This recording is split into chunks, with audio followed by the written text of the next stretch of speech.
الله أكبر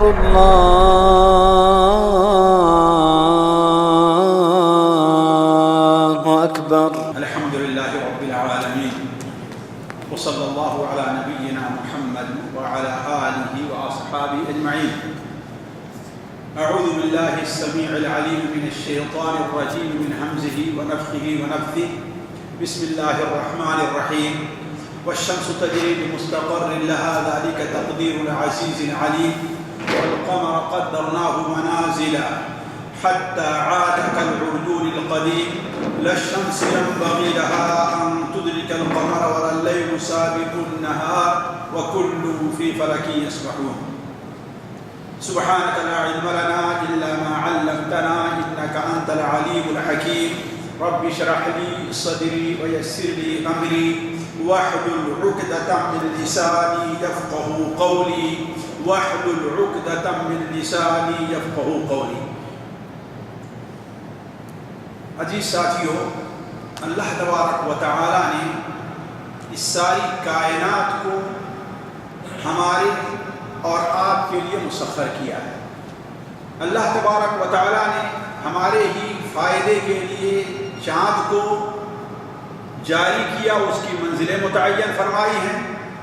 سورج کو اللہ تبارک و تعالی نے جاری رکھا اور اس کا ایک ایسا نظام رکھا ہے جس میں کوئی تبدیلی نہیں ہوتی. چاند بھی اللہ تبارک و تعالی کی تخلیق، اس کی قدرت کی بہت بڑی نشانی ہے، اور سورج بھی اللہ تبارک و تعالی کی قدرت اور اس کے عظیم بلکہ اس کے بہت بڑے قادر ہونے کی ایک بہت بڑی نشانی ہے. قرآن مجید میں اللہ تبارک و تعالیٰ نے جگہ جگہ ان آیات کا ذکر فرمایا ہے. چنانچہ اللہ تعالیٰ فرماتا ہے وَمِنْ آيَاتِهِ اللَّيْلُ وَالنَّهَارُ وَالشَّمْسُ وَالْقَمَرُ لَا تَسْجُدُوا لِلشَّمْسِ وَلَا لِلْقَمَرِ وَاسْجُدُوا لِلَّهِ الَّذِي خَلَقَهُنَّ إِن كُنتُمْ إِيَّاهُ تَعْبُدُونَ. اللہ تعالیٰ ہی کی نشانیوں میں سے سورج بھی ہے اور چاند بھی ہے، زمین بھی ہے، آسمان بھی ہے، لہذا تم اللہ تبارک و تعالیٰ ہی کی عبادت کرو. یہ ساری چیزیں اللہ نے تمہارے فائدے کے لیے بنائی ہیں، اس لیے نہیں کہ تم ان کی عبادت کرنے لگو. علی کل حال اللہ تبارک و تعالیٰ نے سورج اور چاند کے اندر جو فائدہ رکھا ہے، یعنی اصل چیز یہ ہے کہ عمومی طور پر کہ یہ ہمیں ایک روشنی دیتے ہیں، اس کی آمد و رفت سے ہمیں مہینے اور سال کی تعداد معلوم ہوتی ہے. ان کے روشنی سے اللہ تبارک و تعالیٰ ہمارے ذات، ہمارے جسم، ہمارے پھلوں، ہماری زمین اور ہم سے متکلہ بہت سی چیزوں کے اندر بہت بڑا فائدہ حاصل ہوتا ہے. اللہ تبارک و تعالیٰ اپنی قدرت سے بسا اوقات ان دونوں نشانیوں سورج اور چاند کی روشنی جو ہے اللہ تعالیٰ اس کو جھیل لیتا ہے. اللہ تعالیٰ اس کے اندر کبھی کلی طور پر اور کبھی جزوی طور پر اس کی جو روشنی ہوتی ہے، اس کی جو طاقت ہوتی ہے، اللہ تعالیٰ اس میں کمی کر دیتا ہے، جس کو ہم اور آپ سورج گرہن یا چاند گرہن کے نام سے جانتے ہیں. یہ ایسی چیز ہے جو ہم میں سے ہر شخص کے سامنے بالکل واضح ہے. ان دونوں چیزوں کا سبب کیا ہے؟ ظاہر بات اللہ تبارک و تعالیٰ نے دنیا میں کسی چیز کے وجود کے لیے کچھ اسباب متعین فرمائے ہیں، بغیر سبب کے الا ماشاءاللہ ورنہ کوئی چیز ہوتی نہیں ہے. میں اس طرف نہیں جانا چاہتا، لیکن ہمیں اصل یہ دیکھنا چاہیے کہ ایسے موقع پر ہمیں اللہ تبارک و تعالیٰ ہم سے کس چیز کا مطالبہ کرتا ہے اور ہمیں کیا تعلیمات شریعت سے ملتی ہیں. دیکھیے نبی کریم صلی اللہ علیہ وسلم کی زندگی کا آخری دن، آپ کے زندگی کے آخری ایام تھے. یہ تقریباً 10 ہجری کا معاملہ ہے. اس وقت نبی کریم صلی اللہ علیہ وسلم کی عمر تقریباً 63 سال کی ہو رہی تھی. آپ صلی اللہ علیہ وسلم کو اللہ تعالیٰ نے اس عمر میں ایک بیٹا دیا تھا جن کا نام ابراہیم تھا. یہ شوال 10 ہجری کا معاملہ ہے اور چاند کی تقریباً 28 یا 29 یا 27 یا 28 تاریخ تھی کہ اس وقت سورج کے اندر گہن لگا اور مکمل طور پر سورج کے اندر گہن آ گیا تھا. ایسے موقع پر اسی دن نبی کریم صلی اللہ علیہ وسلم صاحبزادے حضرت ابراہیم کا انتقال ہوا. تو زمانے جاہلیت میں یہ بات مشہور تھی کہ جب سورج کے اندر گہن لگتا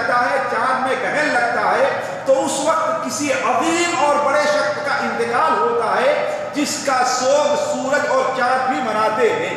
تو لوگوں نے سمجھا کہ چونکہ ابراہیم کا انتقال ہوا ہے اس لیے سورج بھی سوگ منا رہا ہے۔ مائی عائشہ رضی اللہ تعالیٰ عنہ، حضرت اسماء بنت ابی بکر رضی اللہ تعالیٰ عنہ، بلکہ ان روایات کو تقریباً 10 صحابی نقل کرتے ہیں۔ ان کا بیان ہے کہ نبی کریم صلی اللہ علیہ وسلم نے جب یہ دیکھا تو گھبرا گئے اور جلدی سے آپ صلی اللہ علیہ وسلم مسجد تشریف لے آئے۔ اعلان کیا گیا الصلاۃ جامعہ، نماز کھڑی ہونے جا رہی ہے، جماعت ہونے جا رہی ہے، لہذا سارے کے سارے لوگ مسجد طرف آئے۔ آپ صلی اللہ علیہ وسلم نے لوگوں کو 2 رکعت نماز پڑھائی۔ ہر رکعت کے اندر آپ نے 2 رکوع کیا، پہلی بار رکوع کیا، اس کے بعد پھر آپ نے لمبی قرات کی۔ اس طریقے سے آپ کی یہ نماز تقریباً اگر اندازہ لگایا جائے تو 1.5-2 گھنٹے یا اس سے بھی زیادہ کی نماز رہی ہوگی۔ آپ صلی اللہ علیہ وسلم نے نماز پڑھائی اور نماز پڑھانے کے بعد آپ نے خطبہ دیا۔ خطبے کے اندر بہت سی چیزیں آپ نے لوگوں کے فائدے کی بیان کی۔ ہمیں آپ صلی اللہ علیہ وسلم کی ان حدیث کو، خاص طور پر وہ حدیث ہیں جو اس واقعے سے متعلق ہے، اس کو سامنے رکھتے ہیں تو ہمیں اور آپ کو چند ہدایات ملتی ہیں۔ سب سے پہلی ہدایت ہم کو آپ کو یہ ملتی ہے کہ ایسے موقع پر انسان کی جو کیفیت ہونی چاہیے پریشانی اور گھبراہٹ کی ہونی چاہیے۔ کیوں؟ انسان کو یہ ڈرنا چاہیے کہ جس اللہ تبارک و تعالیٰ نے اس سورج کی روشنی کو وقتی طور پر ختم کر دیا ہے، اس سورج کی روشنی کو مستقل طور پر بھی ختم کر دینے پر قادر ہے۔ جو اللہ تبارک و تعالیٰ آج چاند کی روشنی کو ہم تک پہنچنے سے روک دے رہا ہے، وہ اللہ تبارک و تعالیٰ اس چاند کی روشنی کو مستقل طور پر بھی ختم کر سکتا ہے۔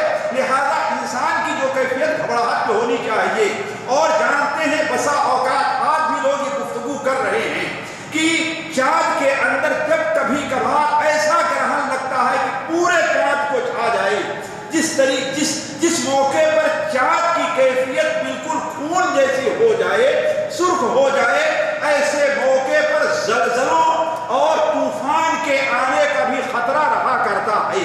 تو ایسے موقع پر نبی کریم صلی اللہ علیہ وسلم نے ہمیں جو پہلی ہدایت دی ہے وہ یہ ہے کہ ہم اور آپ کے کیفیت جو پریشانی اور گھبراہٹ کی ہونی چاہیے، یہ نہیں کہ بالکل ہماری جو نارمل کیفیت ہے وہ رہے۔ نبی کریم صلی اللہ علیہ وسلم جو اللہ تبارک و تعالیٰ پر سب سے زیادہ توکل کرنے والے تھے، دنیا کے اور دنیا کی چیزوں سے سب سے کم ڈرنے والے تھے، نبی کریم صلی اللہ علیہ وسلم کی کیفیت یہ تھی کہ صحابی بیان کرتے ہیں کہ آپ نے مکمل طور پر چادر بھی نہیں پہنی بلکہ گھسیٹتے ہوئے پریشانی کے حالت مسجد میں آئے، بلکہ حافظ بن حجر رحمہ اللہ نے حضرت شاید حذیفہ کی ہے ایک روایت نقل کی ہے کہ نبی کریم صلی اللہ علیہ وسلم اس قدر گھبرائے ہوئے تھے کہ اپنی چادر جو پہننے کی تھی یا اوڑھنے کی تھی اس کو چادر لینے کے بجائے آپ زرہ کو لینے چلے گئے، یعنی اس قدر گھبراہٹ کا عالم تھا۔ تو پہلی کیفیت انسانوں کی یہ ہونی چاہیے کہ ایسے موقع پر انسان گھبرائے۔ دوسری کیفیت یہ ہونی چاہیے کہ انسان نماز کا سہارا لے۔ کیوں؟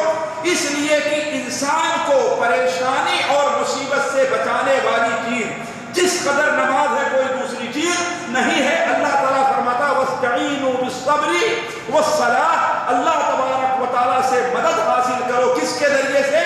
نماز پڑھ کر کے اور صبر کر کے۔ حضرت حذیفہ رضی اللہ تعالیٰ عنہ کی روایت ہے کہ نبی کریم صلی اللہ علیہ وسلم كان اذا فزع الى الصلاة، جب آپ کو پریشانی لاحق ہوتی اور اللہ کی مدد چاہتے تو آپ نماز کا سہارا لیتے۔ اسی لیے نبی کریم صلی اللہ علیہ وسلم سب سے پہلا کام یہ کیا کہ جب سورج گرہن لگا تو آپ صلی اللہ علیہ وسلم نماز کی طرف متوجہ ہوئے اور آپ نے خود ہمیں ہدایت کی فَإِذَا رَأَيْتُمُوهَا فَادْعُوا اللَّهَ وَصَلُّوا، جب دیکھو کہ چاند گرہن یا سورج گرہن لگا ہے تو تم نماز پڑھو اور اللہ تعالیٰ سے دعا کرو۔ تیسری چیز ایسے موقع پر ہمیں یہ کرنا چاہیے کہ ہم اللہ تعالیٰ سے دعا کریں، چونکہ نماز لمبی پڑھی جائے گی، رکوع بڑا لمبا کیا جائے گا، سجدہ بڑا لمبا کیا جائے گا، قیام جب کیا جائے گا تو خوف کی آیتیں بھی ہمارے سامنے پڑھی جائیں گی، جب تشہد میں بیٹھیں گے تشہد بھی لمبا کیا جائے گا۔ ایسے موقع پر اور ان جگہوں پر ہمیں آپ کو بکثرت اللہ تبارک و تعالیٰ سے دعا کرنی چاہیے، استغفار کرنا چاہیے، گناہوں کی معافی چاہیے اور کرنی چاہیے، اور اللہ تعالیٰ سے درخواست کرنی چاہیے کہ اللہ تعالیٰ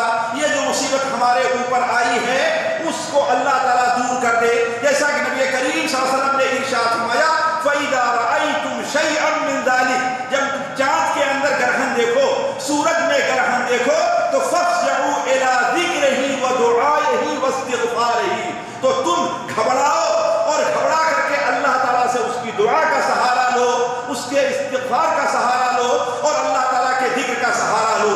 اسی طریقے سے چوتھی چیز جو ہمیں اور آپ کو کرنا چاہیے وہ یہ ہے کہ صدقہ اور خیرات۔ دیکھیے اللہ تبارک و تعالیٰ کی طرف سے جو مصیبتیں آتی ہیں، ناگہانی مصیبت ہے یا کوئی مصیبت آہستہ آہستہ آپ کو آ رہی بیماری وغیرہ کے شکل میں، اللہ تعالیٰ کی مصیبتوں کو اپنے سے دور کرنے کے لیے جتنا اثر صدقہ اور خیرات رکھتے ہیں، اللہ تعالیٰ کی توحید، اللہ تعالیٰ کا تعلق اور نماز کے علاوہ اتنا اثر کسی اور چیز کے اندر نہیں ہوتا۔ چنانچہ نبی کریم صلی اللہ علیہ وسلم کی صلاۃ کسوف کے بعد جو آپ نے خطبہ دیا تھا، اس وقت آپ نے فرمایا تھا فَإِذَا رَأَيْتُمْ ذَلِكَ فَادْعُوا اللَّهَ وَكَبِّرُوا وَصَلُّوا وَتَصَدَّقُوا۔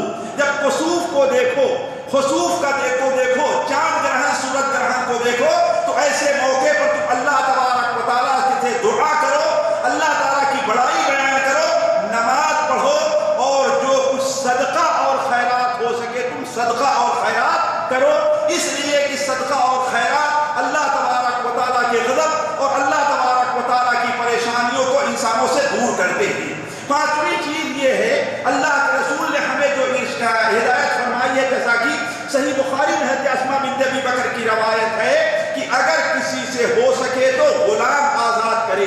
آج غلام آزاد کرنا ایک مشکل کام ہے، بلکہ مشکل نہیں بلکہ ہمارے اور آپ کے لیے ایک محال ترین کام ہے، لیکن ہمیں یہ سوچنا چاہیے کہ اس کا بدل اللہ تعالیٰ نے ہمارے سامنے رکھا ہے۔ مثال کے طور پر کسی مجبور پریشان حال انسان کے اوپر آپ کا قرض ہے، وہ آپ کا قرض نہیں ادا کر پاتا، اس کی گردن گویا کہ آپ کے قبضے میں ہے، ایسے شخص کے گناہ کے قرض کو آپ معاف کر دیں تو امید ہے کہ اللہ تعالیٰ آپ کو غلام آزاد کرنے کا ثواب دے۔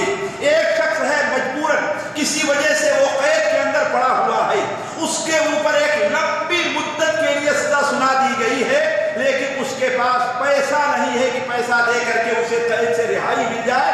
ایسے شخص کو آپ رہائی دلا دیں تو ہو سکتا ہے کہ اللہ تعالیٰ اس کی برکت سے قیامت کے دن آپ کی گردن کو بھی اللہ تعالیٰ آزاد کر دے، جیسا کہ نبی کریم صلی اللہ علیہ وسلم کی حدیث صحیح بخاری اور صحیح مسلم میں ہے، جس نے کسی مسلمان گردن کو آزاد کیا تو اللہ تعالیٰ اس دنیا میں کیے گئے غلام کے آزادی کے عوض میں قیامت کے دن اس کے ہر عضو کو آزاد کرے گا، حتیٰ کہ اس کی شرمگاہ کو اس کی شرمگاہ کے بدلے آزاد کر دے گا۔ تو یہ چند ہدایات ہیں جو نبی کریم صلی اللہ علیہ وسلم نے ہمیں دیا ہے کہ ایسے موقع پر ہمیں ان چیزوں کا سہارا لینا چاہیے، لہذا ہمیں بھی اس طرف توجہ دینی چاہیے۔ چند چیزیں ایسی ہیں جو کسوف سے متعلق ہیں، ہمیں اس بات کو ذہن میں رکھنا چاہیے۔ پہلی چیز یہ ہے کہ دیکھیے کسوف اور خسوف کے بارے میں آج کل جو میڈیا کے آزادی کی وجہ سے ہم کہتے ہیں، اس قدر زور و شور چل رہا ہے، ہمیں اور آپ کو اس سے تھوڑا سا پرہیز کرنا چاہیے۔ کیوں؟ اس لیے کہ اس سے یہ جو گھبراہٹ کا عالم ہے لوگوں کے ذہن سے جاتا رہتا ہے، اس لیے علماء کہتے ہیں اس طرف توجہ کم دینی چاہیے۔ دوسری چیز، اگر بادل اور غبار کی وجہ سے چاند نہ دکھائی دے سکے، اس پہ گرہن لگا ہوا ہے، یا سورج نہ دکھائی دے سکے، تو علماء کہتے ہیں تب تو نماز نہیں پڑھی جائے گی۔ تیسری چیز یہ ہے کہ نماز کسوف دو اعتبار سے یا کئی اعتبار سے عام نمازوں سے مختلف ہے۔ ایک تو یہ ہے کہ نماز کسوف کے اندر ایک رکعت میں 2 رکوع ہوتا ہے، ایک رکعت میں 2 رکوع ہے، اور اس میں پہلے رکوع کے بعد پھر الحمدللہ رب العالمین سے اپنی قرات کو شروع کرنا ہے، اور نماز کو بہت لمبی پڑھنی ہے، یہاں تک کہ بلکہ گھنٹوں یہ نماز پڑھی جائے۔ اسی طریقے سے اس نماز میں اگرچہ دن کے اندر نماز پڑھی جائے لیکن قرات جہرن کی جائے گی۔ مائی عائشہ رضی اللہ عنہا کی روایت صحیح بخاری میں ہے کہ نبی کریم صلی اللہ علیہ وسلم نے کسوف کی نماز میں جہرن قرات کی تھی۔ اسی طریقے سے نماز کسوف کے بعد امام خطبہ دے گا، جس خطبے کے اندر اسے جو چیزیں بیان کرنی ہیں، نبی کریم صلی اللہ علیہ وسلم نے جو چیزیں بیان کی تھی وہ یہ ہے کہ جنت اور جہنم کا ذکر فرمایا، قبر کے عذاب کا ذکر فرمایا، لوگوں کو متنبہ کیا، اور بعد خاص گناہوں کی طرف بھی لوگوں کی آپ نے کی توجہ لوگوں کو متنبہ کیا کہ آخرت کو زیادہ یاد کریں اور دنیا سے ذرا سا غفلت برتنے کی کوشش کریں. انہی حدیثوں میں سے ایک حدیث میں جو بھائی عائشہ حضرت عبداللہ ابن عباس سے مروی ہے، اس میں آپ نے فرمایا کہ لو تعلمون ما اعلم، اگر تم لوگ وہ چیزیں جان جاؤ جو میں جانتا ہوں تو تم روؤ گے زیادہ اور ہنسو گے کم. گویا کہ غیبیات کو، جہنم کو اور قبر کو، ان چیزوں کو تم زیادہ یاد کرو. یہ چند باتیں تھی ساتھیوں جو اس وقت کی مناسبت سے آپ کے سامنے بڑے اختصار کے ساتھ ہم نے رکھا ہے. اللہ تبارک و تعالیٰ سے دعا ہے کہ اللہ تعالیٰ ہمیں اور آپ کو ہر قسم کی ناگہانی مصیبتوں اور پریشانیوں سے اللہ تعالیٰ بچائے. یہ جو صورتحال ہمارے اوپر ظاہر ہو رہی ہے، ظاہر ہونے والی ہے، اللہ تعالیٰ نے اگر اس کے اندر کوئی پریشانی اور مصیبت، کوئی عذاب رکھا ہے تو اللہ تعالیٰ تمام مسلمانوں کو بلکہ تمام مخلوق کو اللہ تعالیٰ اس سے محفوظ رکھے. اقول قولی ھذا واستغفر اللہ لی ولکم من کل ذنب واتوب الیہ. السلام علیکم ورحمۃ اللہ وبرکاتہ.